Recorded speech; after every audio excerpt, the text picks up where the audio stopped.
Hola, ¿cómo están? Bienvenidos de nuevo a un capítulo de Café con Col.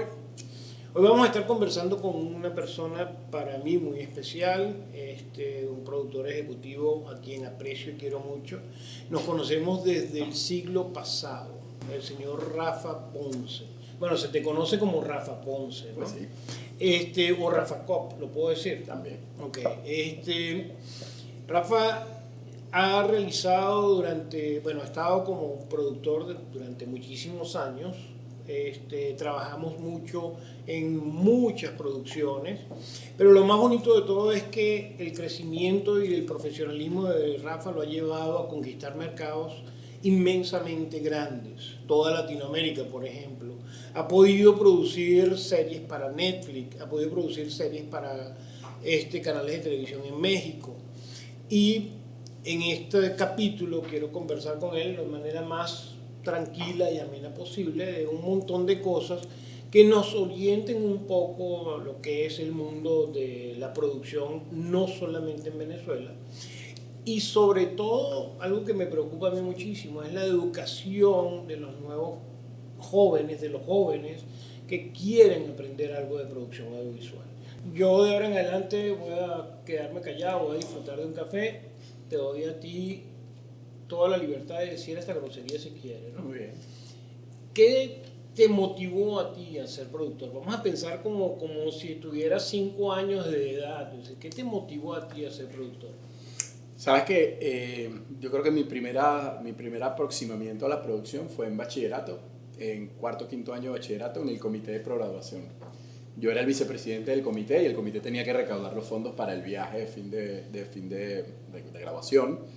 Yo estudiaba en un liceo público, más de la mitad quizás de la gente con la que yo estudiaba no tenía cómo costear ese viaje y el comité tenía la finalidad de que, bueno, recolectar todo ese dinero. Y ahí hicimos una cantidad de producciones, una cantidad de conciertos, verbenas, etcétera, etcétera, y me di cuenta que me encantaba. Independientemente de eso, luego fui policía un par de años, empecé a estudiar comunicación social y empecé a estudiar comunicación social en la UCB, que además la carrera es sin mención. Yo no estaba específicamente casado con el periodismo, ni con la radio, ni con la escritura, ni con las relaciones públicas, ni siquiera con la publicidad tampoco. Y como en sexto, séptimo semestre empecé a ver materias audiovisuales y me di cuenta que eso era lo que me apasionaba y rápidamente empecé a hacer pasantías en producción audiovisual, como pasante de producción, como comienza todo el mundo. Y me di cuenta que eso era lo que me gustaba. Desde ese momento a este momento en el que estamos hablando tú y yo, han transcurrido 21, 22 años Wow. y solo he hecho producción. ¿Solamente has hecho producción audiovisual o te has dedicado a producir otro tipo No, de cosas? audiovisual. Solamente Distintos audiovisual. tipos de producciones audiovisuales, pero siempre he hecho producción audiovisual. Ok, aquí entre los dos hay como 70 años de experiencia. Porque Mm. yo me llevo un poco más, ¿no? Yo tengo 5, no sé si tú tienes 65. Ahora, para ti, después de tanto, bueno, si yo hago una especie de embudo y trato de sacar lo mejor o filtro lo mejor de las cualidades de un productor, para ti, ¿cuáles son esas cualidades? ¿Qué es lo que realmente sientes cuando vas a hacer una producción? Bueno, suelo decir que la herramienta más útil de un productor es el sentido común, que aunque parece algo común, no es tan común. Ok. El sentido común es una clave para la producción, para la vida de hecho, pero para la producción es clave. En mi caso particular, yo siempre estuve en paz con mis limitaciones artísticas. Yo nunca tuve aspiraciones de ser director de nada, ni evolucionar a un cargo de los que tienen que ver un poco como con esa parte del proceso. Yo siempre tuve claro que mi habilidad era más como de logística, de liderazgo del equipo, como de visión a mediano o a largo plazo de ciertos procesos y ciertas cosas. Y a lo que me dediqué fue a estar todo el tiempo por ese camino. Yo creo que eso es clave. El sentido común, entonces, podríamos, ¿cómo se llama? Descifrarlo como organización, como liderazgo, Como un poquito de cada cosa, porque hay muchos de los grandes problemas que atacan o que afrontas en una producción que se resuelven con sentido común, que no requiere necesariamente una junta con 8 personas para echarle coco medio día y darle la vuelta, sino que a veces la solución es la más sencilla y precisamente por ser la más sencilla es la que no suele verse. Eh, Evidentemente nosotros trabajamos en un proceso creativo que involucra a mucha gente con distintas inclinaciones, con distintas búsquedas, con distintos estilos, con distintos niveles de ego. y como que ir descifrando toda esa maraña emotiva que está vinculada a la fase creativa y al mundo de la producción. Es un arte que el buen productor logra llevar, porque al final el buen productor, al menos como yo lo entiendo, es un tipo que logra hilvanar una cantidad de hilos que están ahí, de gente muy, muy distinta, muy disímil, muy particular en algunos casos. Y a ti te toca un poco como ir llevando, no sé, ese ferry lleno de esa cantidad de gente talentosa, desbordante de talento, pero en muchos casos caótica, o en muchos casos conflictiva, o en muchos casos complicada, o con unos tiempos difíciles, o con unos presupuestos complicados. Y entonces, bueno, yo creo que es todo un arte, pero es un arte que yo no te podría decir que se aprende estudiando ningún máster, ningún diplomado, en ningún lugar, sino que viene como de la naturaleza de la persona. Okay. Y a mí me pasa, yo reconozco asistentes de producción o pasantes y a la semana de verlos ya sé cuál sirve y cuál no sirve para hacer carrera. Digamos, para hacer carrera que tú dices, no va a estar 3, 4, 5 años, sino que este tipo va a terminar teniendo una casa productora. Okay. Tú lo reconoces. ¿El productor debe correr riesgos, debe asumir riesgos? Muchísimo. Al menos en mi experiencia, sí. No fueron pocas las oportunidades en las cuales me llamaron y me conversaron o me preguntaron o me dijeron sobre proyectos que yo veía que no estaban a mi alcance o que no había hecho anteriormente algo de esa magnitud o de ese nivel o en esas condiciones o en esos tiempos. Y la verdad es que siempre dijimos que sí. Yo sí creo que hay que atreverse. Creo que en este caso es mejor pecar por acción que por omisión. Tampoco hay que ser un loco y un inconsciente, pero sí me parece que hay que correr riesgos. Creo que ahí está la diferencia. No sé, yo siempre hago analogías deportivas, pero es un poco lo mismo. Si vas a salir a jugar contra Argentina y Argentina está en su peor momento y tú vas a jugar para atrás, no estás haciendo nada. Y ya lo vivimos en la Copa América. Entonces, aplicado al mundo de la producción, es un poco lo mismo. Si te tienes fe, te tienes que tener fe. Si no te tienes fe tú, te la va a tener quién. Exacto. La otra cosa, ¿cómo eso quiere decir que a través del riesgo pudiste conseguir nuevos negocios? Es decir, asumiste que la oportunidad se te presentó y asumiste el riesgo de tomarla. Eso es más o menos lo que hace todo tu equipo de trabajo, lo que hace un productor. Sí, es que yo creo que ese es un proceso interminable. Yo básicamente soy un productor, terminé siendo un productor ejecutivo con mi casa productora porque era la evolución natural de lo que yo venía haciendo, pero yo no me siento una persona vinculada a nuestra actividad como desde el punto de vista del empresario, del tipo que hace dinero o que ve esto como una cosa que a largo plazo me va a hacer millonario, ni nada que se le parezca, porque por ahí no va. Siempre lo he visto como simplemente la evolución natural de lo que yo venía haciendo. Y es un poco llamativo porque nosotros como empresarios somos hijos de la crisis de Venezuela. Porque yo llegué al mundo publicitario hace 20 años cuando los números eran otra cosa, te consta, cuando el país era otro, cuando se filmaba Belmont en Cancún y se iban una semana y trabajaban de 7 de la mañana a 10 de la mañana y el sol ya a las 10 se ponía cenital y paraban hasta las 4 y filmaban de 4 a 6 y si se quedaban 5 o 6 días. Los buenos tiempos. Claro, yo llegué y a mí me hablaban de eso y eso yo nunca lo vi, pero pues cuando yo llegué por lo menos se filmaba en Los Roques. Después ya ni en Los Roques, después era Margarita. Después si ibas a La Guaira, golazo. Y ya después todos los guiones que llegaban con una playa decía vamos a cambiarlo por piscina porque no se puede ni siquiera ir a La Guaira. Exacto. Yo viví eso. Y después lo viví como empresario y empecé a ver cómo cada vez, digamos, como que el relleno del sándwich era más delgadito. Entonces, lo que nos tocó básicamente fue manteniendo nuestro mismo perfil de productora nacida en Venezuela, fundada entre amigos, porque básicamente el Living, que es como se llama mi productora, es una productora de amigos, es súper familiar de hecho. Nos vimos en la necesidad de empezar a tocar puertas en otros países porque veníamos que el declive económico de acá se hacía más pronunciado. Y la primera sede en la que empezamos a trabajar fue Panamá. Y a Panamá fuimos tal cual como con un currículum bajo el brazo a presentar tu demo reel y a decir, bueno, aquí estamos, hemos hecho esto, hemos trabajado para estos clientes, dennos la oportunidad. Evidentemente contamos con la fortuna de algunas personas que habían estado trabajando en Venezuela, que ya eran clientes del Living, que se habían mudado a Panamá, tanto del lado del cliente como del lado de la agencia, y eso nos abrió como un poquito la puerta. Pero es difícil, cada vez que te arriesgas a tocar la puerta en un país donde la gente no sabe quién eres, sea el mercado que sea mediano, sea chiquito, tampoco es cierto que el grande es difícil y el pequeño es fácil. Todo lo contrario, el pequeño puede ser dificilísimo, precisamente por lo cerrado. porque todos los negocios se hacen entre amigos del colegio, porque la sociedad es súper cerrada. Y los costos son diferentes. Sí, o incluso por cosas como xenofobia en algunos casos, en otros casos no. En un país te puede favorecer ser extranjero, en otro todo lo contrario. O sea, hay una cantidad de variables que están ahí involucradas que las puedes estudiar y puedes, como yo lo que hago un poco es eso, estudio como el país donde vamos a tratar de entrar y veo las oportunidades. Pero un poco lo que te quiero decir es que cada vez que tomas la decisión de ir al frente y abrir una operación en un lugar u ofrecerla, es un riesgo que estás asumiendo y es un patrimonio que en algún momento estás arriesgando. A ver qué pasa.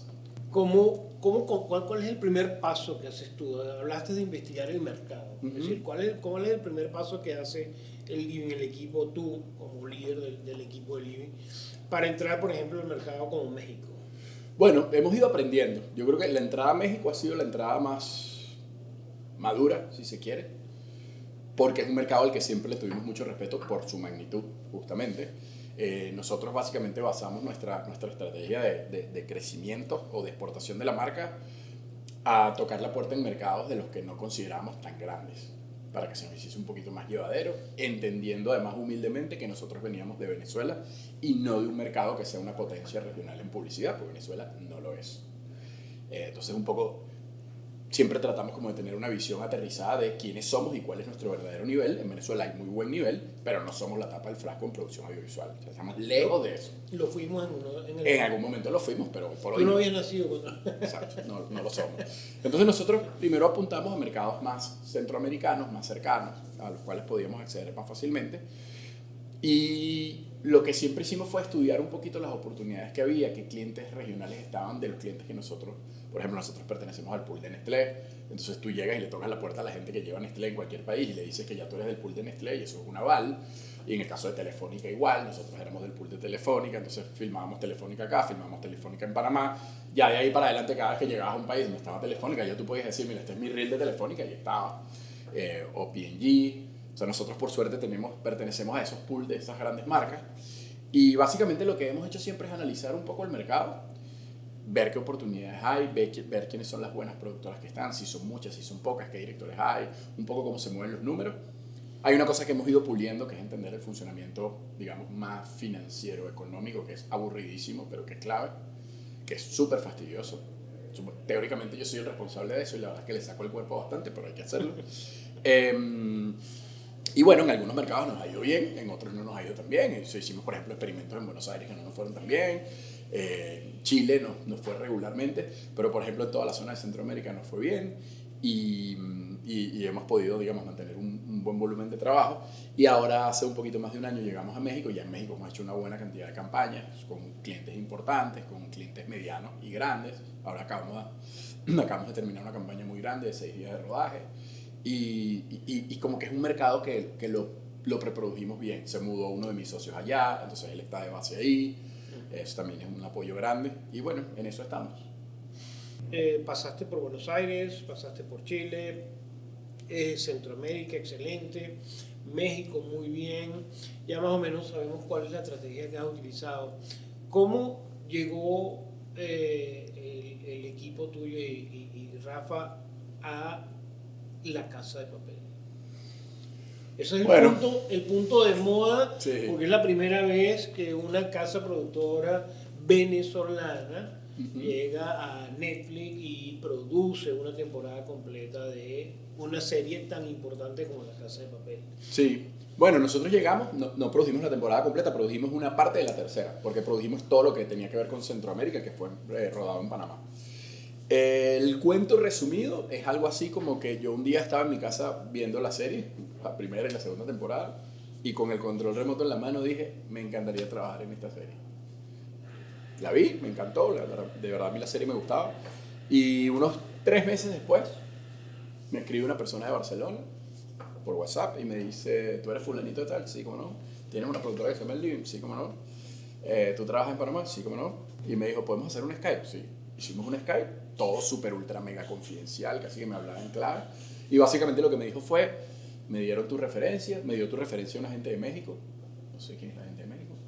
Nunca sabes, o sea, sé de una persona que nos recomendó, pero esta persona de México no sé quién es, no sé qué productora es, no sé quién es.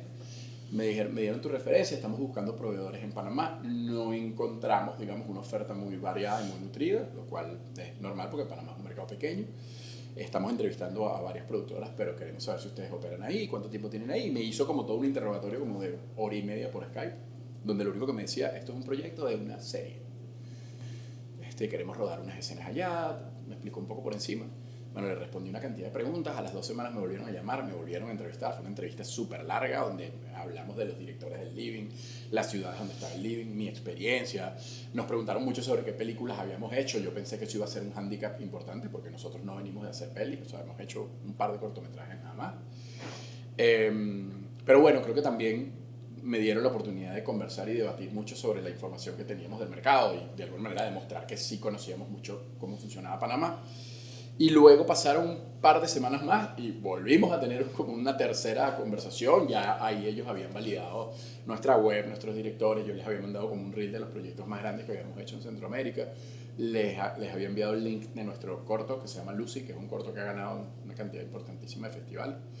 Lo vieron, les encantó. Ahí vieron como el craft y como el nivel de lo que se había hecho.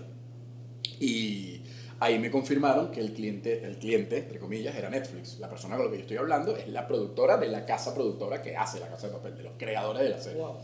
Se llama Vancouver Media. En ese momento, ella me confirma, mira, yo tengo que avalar la recomendación de la casa productora que va a hacer el service, que ¿cómo se le llama esto? Pues un servicio de producción. Nosotros fuimos el soporte de la casa productora española en Panamá. Y me dijo, bueno, tengo que ir a hablar con mi cliente, que es Netflix, para que ellos avalen tu escogencia. Bueno, la mía no, del Living. Y así fue. Pasaron 3, 4, 5 días y entonces sí me llamaron y me dijeron, mira, la serie es La Casa de Papel, Netflix avaló las credenciales de ustedes, están aprobados, ustedes van a ser los seleccionados. Y bueno, ahí sí ya respiramos tranquilos. El servicio de producción tenía ciertas condiciones que tú deberías cumplir, obviamente, carta de confidencialidad. No, ¿Cuáles fueron esas condiciones en las cuales tú te sentiste cómodo y cuáles fueron las condiciones en las cuales tú te sentiste incómodo como productor? No comas, no hables, no rías, no mentiras. Pero más o menos. Pero era más o menos lo que uno firma usualmente. O sea, apenas entramos al proyecto, lo primero es que te mandan el acuerdo de confidencialidad, donde básicamente te dicen que tú no tienes autonomía para hacer ningún manejo de nada que tenga que ver con el proyecto, ni estás autorizado a divulgar absolutamente nada. No había autorización para realizar fotografías, videos, making, nada que tenga que ver con eso. Eso es propiedad absoluta de ellos y te puedes meter en un super paquete. Ellos incluso, la temporada, nosotros empezamos a preproducir la temporada alrededor de agosto del 2018. La temporada se rodaba, o sea, la parte nuestra se rodaba en diciembre del 2018 y la temporada salía en julio del 2019. O sea, fueron las primeras etapas. Ellos rodaron primero en Tailandia 2 semanas, después rodábamos 2 en Panamá, después se iban a España, rodaban unas escenas en Londres, una en Florencia y el resto seguía en España, que fue la tercera y la cuarta.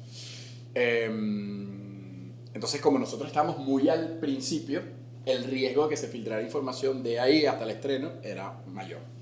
Entonces, bueno, fue todo muy hermético. Yo puedo decir que yo tuve el privilegio de tener acceso a más información que el resto del crew involucrado. Por ejemplo, los guiones no te los enseñan ni te los muestran, sino está muy entrada la preproducción. Ni siquiera arrancando preproducción. Ni siquiera en la preproducción. No, te pasan como un desglose de escenas y a grosso modo los requerimientos y las necesidades, etcétera, pero son súper rigurosos con eso. Eso es una parte incómoda. Es incómodo porque tú estás acostumbrado a partir de un guión y lo que te mandaban era una separata ahí que tenía algunas cosas. Todos los documentos, ya una vez cuando te empiezan a enviar guiones y cosas así, todos vienen con tu nombre estampado diagonalmente, que si eso se filtra, o sea, el documento que va a salir en la prensa va a decir Enrique Col y van a saber contra quién van. Claro. Ahí hubo muchísimo hermetismo. Ya después, la fusión de nuestras culturas, que esa es la particularidad que tienen los service. En los service, como trabajas de la mano con 2 productoras, pueden ser hasta más de 2, pero en este caso 2, que pertenecen a mercados tan distintos, con niveles de experticia tan distintos y con manejos de las situaciones tan diferentes, porque pertenecen a distintos mercados y distintos hábitats. Siempre es complejo porque es difícil, es como una fusión muy inmediata de 2 modos de trabajar que no necesariamente son homogéneos. En el caso de ellos, la gente que trabaja en La Casa de Papel tiene un larguísimo recorrido haciendo series. Ellos hicieron Vis a Vis, ellos han hecho otras cosas, ahí había gente que había hecho Las Chicas del Cable, o sea, del personal freelance de ellos, había mucha gente que venía a rodar una cantidad de cosas importantes de España. Nosotros venimos de un mercado, en nuestro caso, más publicitario. Entonces, bueno, evidentemente amalgamarnos ahí en medio del nivel de exigencia que tenía la serie, porque esta tercera temporada es la temporada donde ya Netflix es productor ejecutivo de la serie, las dos primeras no. Las dos primeras, la serie no era de Netflix, salió por Netflix, pero no era de Netflix. Ahora es una producción original de Netflix.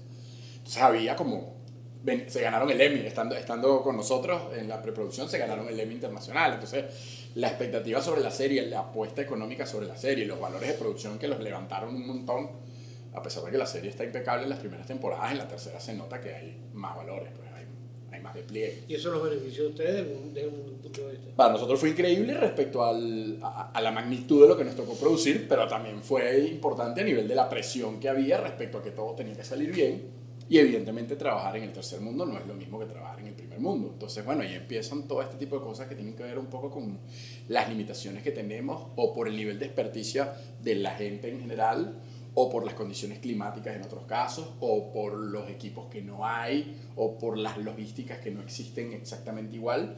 Y bueno, ahí te tienes que ir amalgamando. Ahora súmale a eso que la producción tenía mucha complejidad logística en la ciudad, porque eran muchas trancas de calles, persecuciones, armamento real, cuerpos policiales, o sea, había un despliegue bastante grande en lo que tenía que ver con la ciudad y muchos requerimientos técnicos. La gente, o sea, el equipo técnico que lidera La Casa de Papel es súper riguroso con todo lo técnico, valga la redundancia, y era muy específico todo, y ese nivel de especificidad no lo consigues, digamos, en Latinoamérica, en los mercados pequeños, así de una manera tan sencilla. Y lo más complejo era que la otra semana de rodaje era un archipiélago que se llama Cunayala, que es un archipiélago, como decirte, Los Roques, Morrocoy, que tiene 360 y tantas islas, 365 si no me equivoco, de las cuales 60, 70 están habitadas. Es un archipiélago, es una comarca autónoma, es decir, está regentada por las autoridades indígenas de los cunas. Es panameña, pero es independiente del Estado panameño, tiene hasta su propia policía, sus propios ministros, su consejo de gobierno, todo. Y no tiene electricidad, y el hospedaje en las islas es muy básico, o sea, es muy exótico, pero es muy básico. Dormíamos en cabañas con piso de arena, baños compartidos, o sea, toda la logística de tener un crew ahí de casi 90 personas moviendo lanchas de allá para acá, de aquí para allá todo el tiempo, donde cualquier cosa que te falte la tienes que traer de la ciudad, montarla en un carro, rodar 2 horas, después pasar al puerto. O sea, fue complicado, pero fue una experiencia increíble. Como para tomar un break, de típico break que estamos acostumbrados, y para digerir un poco todo lo que hemos estado conversando con Rafa, quiero hablar ahora un poco de lo que estamos tomando Rafa y yo, que es un capuchino, pero qué mejor que traer a Aaron, que es un experto en Carboni, que fue además la persona que nos lo preparó. ¿Listo? Háblanos un poquito de qué se trata el capuchino. Bueno, en principio, ¿qué tal les pareció el café? Excelente, excelente. Cremoso, divino. En principio, esto es lo que conocemos como un cappuccino tradicional italiano, ¿ok? Lo que conocemos como un cappuccino tradicional italiano es una bebida de tercios, ¿ok? Un tercio es el espresso, el café negro, el que estamos acostumbrados de máquina. Un tercio es la leche líquida y el otro tercio es la parte cremosa que queda arriba, ¿ok? Siempre es una bebida de tercio. Ok.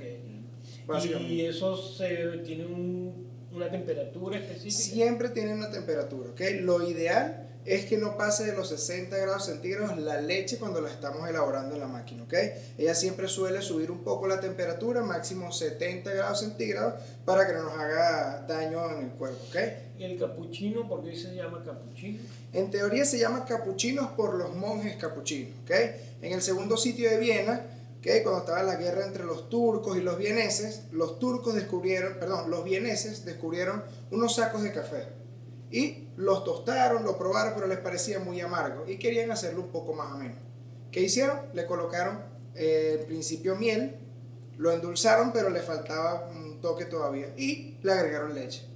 ¿Okay? En teoría el capuchino debería de ser un punto de crema del espresso alrededor y un simple punto blanco en el centro. Perdón, al revés. Un punto marrón en el centro, todo lo demás blanco alrededor. ¿Okay? ¿Y esto por qué? Porque simula el capuchino como si lo viéramos desde arriba. Bueno, creo que quedó claro, ¿no? Bueno, disfrutaremos de más de un capuchino, pero Rafa, que Muy bien. vamos a tomar capuchino bastante hoy. Gracias, Aaron. Seguro. Millón. Lo disfruté. Gracias. Pero continuamos con Rafa Ponce. Oye, vale, un millón de gracias, de verdad. Yo sé que estás como que apurado en todo y No, tienes no, está no. poco tiempo para todo, pero qué nota. Am, Ahora que viene, después de haber hecho un trabajo tan extraordinario con la gente de Netflix o con la productora de Netflix, ahora que viene, ¿cómo quedaron esas relaciones? ¿Cuáles serían los próximos pasos? ¿Cuál sería el próximo negocio? Bueno, básicamente nosotros ya habíamos iniciado viniendo de la publicidad, que es lo que habíamos hecho toda la vida. Ya habíamos dado algunos pasos hacia la producción de otro tipo de contenidos. Veníamos del estreno en Shanghai de nuestro cortometraje de Lucy, que estuvo, bueno, sigue estando en una buena cantidad de festivales internacionales. Es un cortometraje que ha estado en todos los continentes, que ha ganado como 25 festivales, ha estado en más de 80 festivales, ha sido selección oficial en sitios tan remotos como el Festival Internacional de Shanghai, que fue donde estrenamos, un festival clase A, que es, digamos, de los festivales top mundiales. Y ya nos estábamos como encariñando con la idea de comenzar a hacer cine, de mirar hacia el mundo de las series, de otro tipo de contenidos no necesariamente publicitarios. Y evidentemente haber participado en la producción de La Casa de Papel y haber estado en un contacto tan cercano con gente que en este momento está en la élite de la producción mundial de series de televisión, pues evidentemente nos dejó un aprendizaje enorme y sobre todo nos dejó como la ansiedad de hacer más proyectos de este tipo. Punto importante. Y la verdad es que tuvimos un privilegio enorme. Yo en lo particular compartí muchísimo con el director de fotografía, la productora ejecutiva, o sea, la gente que lidera la producción de la serie, y pude extraer, digamos, una buena cantidad de información y de aprendizaje que, bueno, que ahora toca llevarlo a la práctica, ¿no? Nosotros estamos ahora muy centrados en desarrollar nuestros propios contenidos y tratar de venderlos a alguna plataforma o a alguien que nos pueda ayudar a hacerlos realidad. Estamos participando actualmente en varias ferias de contenido y sosteniendo reuniones con un par de proyectos que tenemos escritos y tenemos desarrollado lo que se llama la Biblia, que es básicamente la propuesta de realización de una eventual serie con la cual debes reunirte, y es como la herramienta de venta de tu posible proyecto. Y bueno, en este momento estamos en esa etapa, seguimos haciendo mucha publicidad, estamos muy dedicados a consolidar nuestra operación en México, que nos parece como un territorio totalmente fértil para que el living florezca y crezca, pero estamos entregados a la idea de poder pronto desarrollar una serie nuestra, seguramente en coproducción con alguna productora que tenga más experticia, porque al final nosotros no tenemos tanta experticia produciendo series, pero estamos como muy enfocados en eso. Qué bueno. Por ahí va. Qué bueno. Hablaste de dos cosas importantes. Una era tratar de generar nuevo contenido, series, etc. Eso me lleva a pensar un poco acerca de cuáles son las tendencias en Latinoamérica, las nuevas tendencias audiovisuales en Latinoamérica. Y hablaste también del talento, de la Biblia de producción, que se ha convertido, o siempre ha sido, lo que pasa es que ahora cada día cobra más importancia, se ha convertido prácticamente en el libro de venta de una idea o de una sinopsis. Lo que antes era muy fácil vender, está la competencia a nivel mundial de la cantidad de contenido que se quiere producir, que la Biblia se ha convertido en algo importante. Para eso hay que tener ciertos talentos, para eso hay que tener recursos, porque no es una cosa que se monta de la noche a la mañana, no es una estructura muy fácil de digerir. No. Y depende de mucha gente. Entonces yo quisiera, en primer lugar, que me hablaras un poco de cuál es tu visión del mercado actualmente, cómo ves tú la tendencia de la producción audiovisual en Latinoamérica. Y la segunda, vamos a hablar de talentos, ¿ok?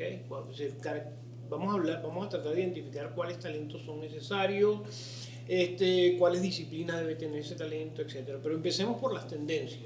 ¿Cómo ves tú el mercado latinoamericano? Mira, bueno, en general el mercado latinoamericano, si hablamos del año pasado, por ejemplo, lo que se refiere a publicidad, estuvo bastante recesivo, bastante golpeado, es un fenómeno internacional. Hay una disminución del volumen habitual de trabajo, un poco, bueno, por la no tan reciente llegada del mundo 2.0 y de los nuevos medios, que ya tampoco son nuevos, pero digamos, de todo lo que ha hecho cambiar un poco el soporte a través del cual se esparce el trabajo publicitario. Siento que están cambiando muchos paradigmas en lo que yo llamo la estructura burocrática de las producciones. Se está trabajando mucho con estructuras más pequeñas, más ágiles, más dinámicas. Creo que esto va a parecer una frase de un político, pero como que esa democratización de la tecnología con el abaratamiento de los recursos para producir, bueno, ha generado evidentemente una explosión de oferta de servicios y de talentos que están más a la mano, y no es como antes, que para tener una postproductora había que invertir, no sé, $150,000 y tener una sala forrada con no sé qué. Eso ya no es así. Eso ahora es una computadora con un tipo con unos buenos audífonos, una computadora súper completa, pero todo cambió. Exacto. Y es lo mismo que ha pasado un poco con el Steadicam, que ya no necesitas un Steadicam, que necesitas un estabilizador que es mucho más económico, que hace más o menos el trabajo. Honestamente, ya los nuevos teléfonos que están hechos un poco para este mundo que está corriendo tienen una calidad increíble. Puedes hacer un comercial, una película que tú quieras con teléfono. Entonces creo que este es el momento donde lo que se va a hacer fundamental es el talento natural de esa persona que ponga esa cámara, sea la cámara que sea, con el lente que sea, con el recurso que sea, pero que sepa dónde ponerla. Y eso sí no lo sabe todo el mundo, eso no lo hace todo el mundo. Para eso hay que tener talento. Cualquiera pone la cámara, cualquiera graba y cualquiera le puede salir medianamente bien. Pero el punto clave para que eso esté fuera de un rango, por encima, y esté fuera de nivel, sí va a depender de un talento especial que sigue siendo necesario y que hay que seguir valorando. Porque de cada 15 directores que puedan hacer eso, probablemente hay 5 que lo pueden hacer mejor que los otros 10. Entonces creo que es un momento donde, a pesar de que la tecnología es un aliado gigante y a pesar de que está mucho más al alcance de nosotros, también es verdad que no nos podemos olvidar del talento natural del tipo que sepa cómo hacerlo. Aplica para filmar o para grabar o para editar o para lo que sea, pero ese talento del ser humano, de la condición innata de un tipo que tenga un talento especial, va a seguir siendo importante. Eso me lleva a mí a una tendencia que estoy claro de que puede ser en los próximos 10 años. Lo que va a valernos es, además del talento, es la historia. Es decir, es cómo la historia se sustenta y cómo la historia va a ser creada. ¿Por qué? Porque todo el mundo va a estar en capacidad de contar una historia, claro, de alguna manera. Pero la forma como lo vas a contar, la estructura de la historia y la historia en sí, es lo que va a marcar la diferencia. Bueno, evidentemente, eso es un poco lo que ha traído a la mesa, de una manera bien palpable, el auge de la producción de series. Exactamente. La mayoría de las series que son buenas, son buenísimos, algunas tienen unos recursos de producción muy grandes, otras no tanto, pero lo que sí es verdad que marca una pauta es cuando el guión es bueno.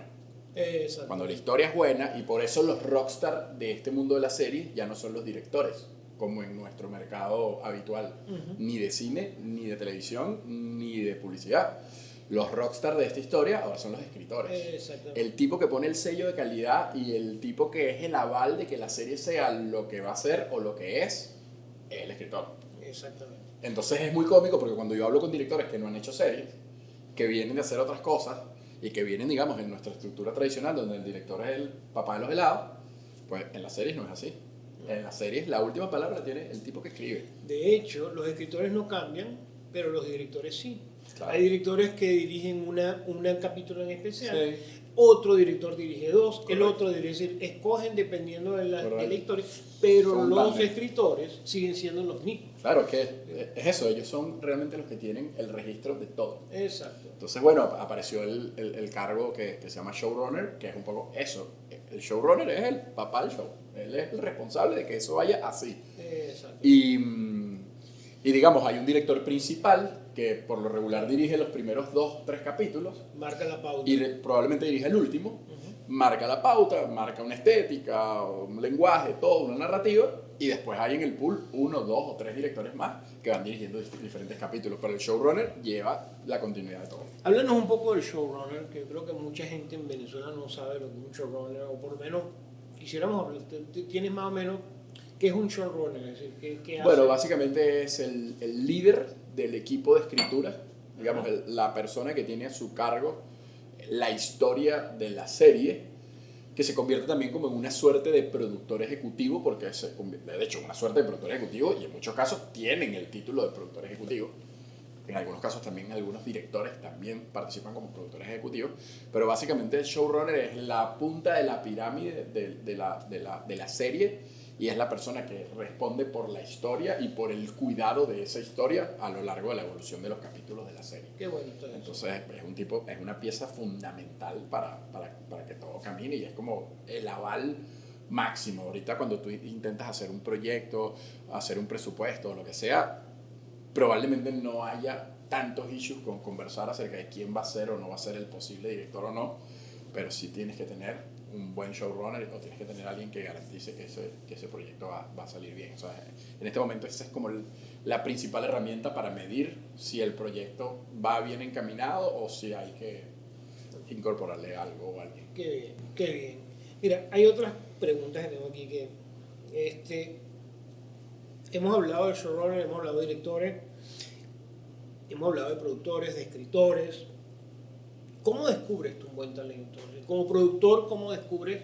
Hablaste hace rato de que tú podías en estos momentos, ya con la experiencia que tenemos, podíamos saber si un asistente de productor podía llegar a tener su casa productora, como si un asistente de producción simplemente iba a terminar este trabajo y se iba porque no le gustaba. Uh-huh. ¿Cómo descubres tú eso? Hay varias cosas. Bueno, además, no sé, viste que este negocio tiene como esa particularidad que incorpora mucha gente joven saliendo de la universidad, uh-huh, estudiando, recién egresado. Y yo creo que hay como varios factores, pero hay uno que es como lo que decía al principio hablando de los aspectos positivos de un productor, que es un poco como esa cosa natural que le ves, que se lo ves a un chamito de 17, 18 años, 20 años, 21 años, que lo ves con cancha. O sea, lo ves, hablas con él y notas que tiene cultura general, actitud, su manera de hablar, que tiene seguridad en sí mismo. Esos son como pequeños detalles que siempre puedes apreciar. A mí me parece importantísimo cuando detecto gente joven, evaluar su actitud con C, no necesariamente con P. Obviamente la de la P también importa, la actitud, pero la actitud con C me parece clave y quizás es una de las cosas que he visto descender. Veo peor actitud en las generaciones actuales que la que vi en generaciones anteriores.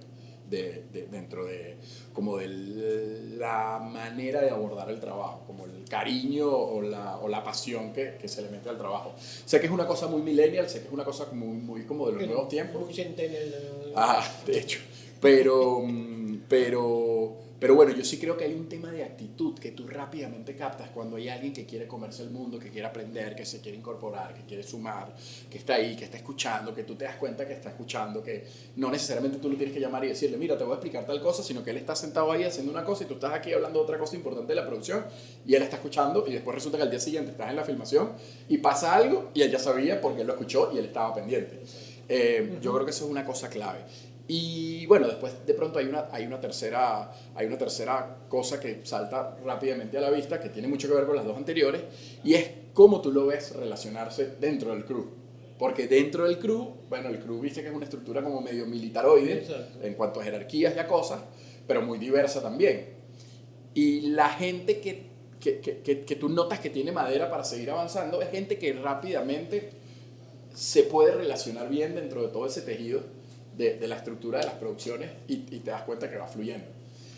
Obviamente en mi caso, para mí es más fácil detectar a alguien que tenga un buen perfil para ser productor que quizás para ser un director. Exacto. O evidentemente me es más fácil comparar directores ya hechos y decir cuál me parece que me gusta más o cuál me parece que es mejor para un mercado o para una pieza o para una agencia determinada, que de pronto descubrir un talento como director desde jovencito, ¿no? Ese quizás no es mi principal habilidad.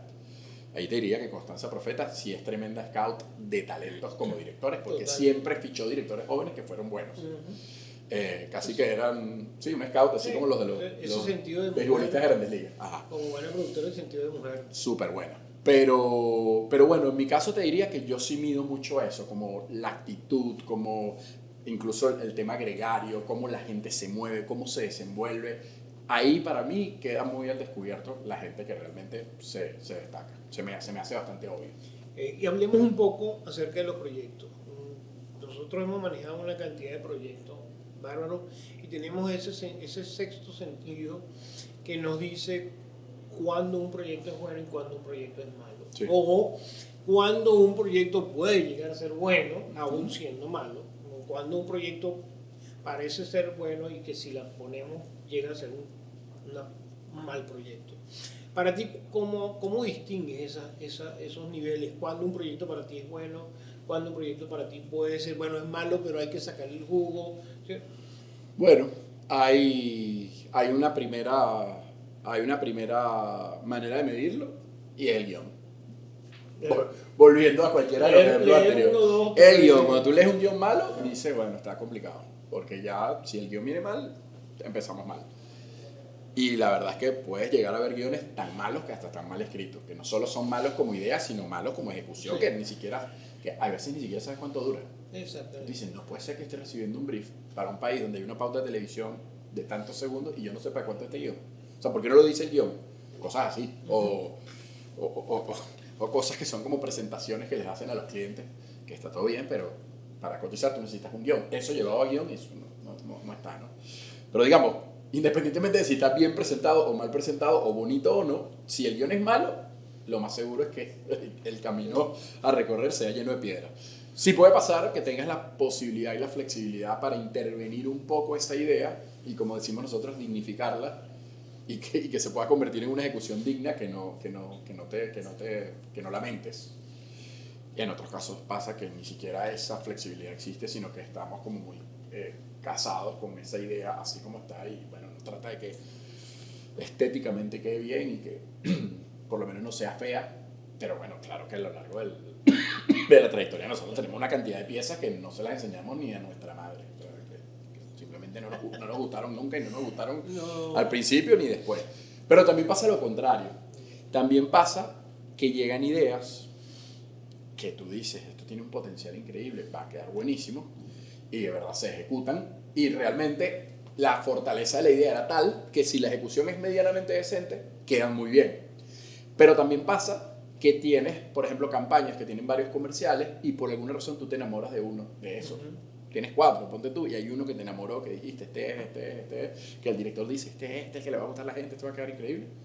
Y después lo produces y no, le va a mejorar otra, de esas mismas. Ahí yo tengo amores a primera vista de comerciales y programas que todavía después de 30 años de haberlo producido, de haber salido al aire, básicamente uno en el cine, me acuerdo clarito, fue una producción espectacular y todavía estoy enamorado de ese proyecto. Claro, sí. Es decir, no sé si te pasa lo mismo. No, sí, claro que me pasa. Sí, me pasa. Como también hay proyectos que me han llegado y yo decía, Dios mío, ¿cómo acepté esta broma, no? Que creo que también te ha pasado. No, a todos, claro. Ahora, ¿sabes? Yo no quiero ser el único culpable de producir esto, vénganse conmigo, vamos a ver cómo Carrizo vamos a poder hacer de esta una buena idea, ¿no? Sí. Y lo primero que te hace el director dice, ¿para qué me quieres para esto? ¿No? Es decir, esto no sirve, ¿no? Y tú como productor tienes que buscar la manera de convencerlo de que realmente vale la pena, ¿no? Sí. Es decir, ese tipo de cosas, esos tipos de detalles los sufrimos mucho aquellos que queremos de alguna manera dominar las historias, porque no sé qué es para ti un productor, quise saber qué es para ti, además de un productor y tener buen sentido común. Yo creo que los productores también somos como que, ¿cómo se llama? Queremos dominar la historia, no solo crear la historia, porque crearla la creas en equipo, pero dominarla es otra cosa.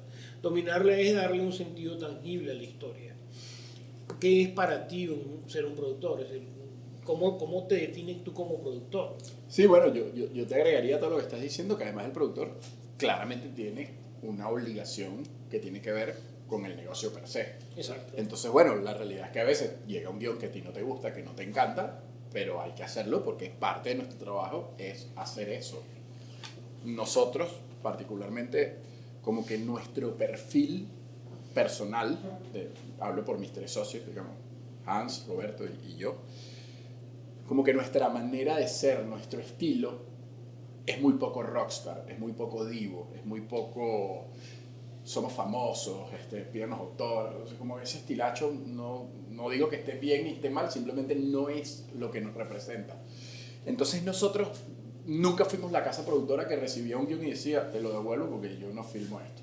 No, siempre hubo un poco como ese approach nuestro de, Sí, señor, esto es un negocio, esto la es un trabajo, humildad y probablemente el mérito va a ser hacerlo lo mejor posible y que ese mismo cliente sepa que su idea no era tan buena, pero que quedó bien, Exacto. que quedó dignamente ejecutada y que le fue bien. Y a lo mejor dentro de 6 meses ese mismo cliente viene con otra idea del mismo creativo que a lo mejor se le dio mejor, en este caso este otro brief, y viene una muy buena idea. Y muchas de nuestras relaciones con algunos clientes o con algunas agencias han sido así, no han sido solamente basadas en filmar el lomito que ellos tenían y las mejores piezas que tenían, sino más bien como que la relación se cimentó en hacer piezas que a lo mejor no estaban tan óptimas y luego hacer otras que sí.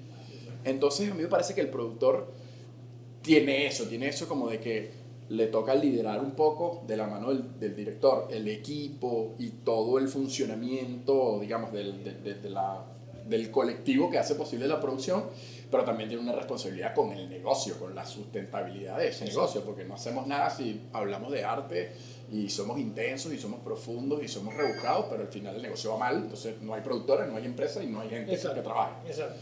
Entonces creo que ahí tiene que haber un balance donde uno no se puede volver loco, donde uno no puede... Claro, no te puedes convertir en un juez. Esta sí lo hago porque me parece bonita, esta no la hago. Debe haber un equilibrio. No, y además este es un negocio totalmente subjetivo. Entonces, ¿qué te dice a ti que tu criterio es el criterio? Exactamente. Que es otro de los problemas, que mucha gente habla como desde la autoridad de que el criterio es el que esa persona tiene. ¿Y cómo es eso? Exacto. O sea, ¿cuántos museos de arte contemporáneo has ido y hay obras que simplemente no te gustan? Porque no te gustan, porque sí, no importa quién las firme, no te gustan. O viceversa. A cuántas cosas, no sé, de pintura naif o de cultura popular ves y es bellísimo y te parece más arrecho que cualquier vaina de cualquier cuadro de cualquier en el Louvre. Exacto. O sea, Eso entonces, es como... Mira, estamos por cerrar. Nos hace falta nada más, viniendo de ti, sería un gran honor. Es decir, que a los chamos, a los jóvenes, a los que estén estudiando comunicación social, a los que quieran escribir, a los que quieran producir, ¿qué les recomendarías tú en este nuevo siglo y en este nuevo, estos 10 años que vienen a una velocidad tremenda? Bueno, sabes que a mí me da un poco de temor dar consejos porque me he equivocado tanto que no vale la pena hablar como desde demasiada experticia, ¿no? Pero... No des consejo,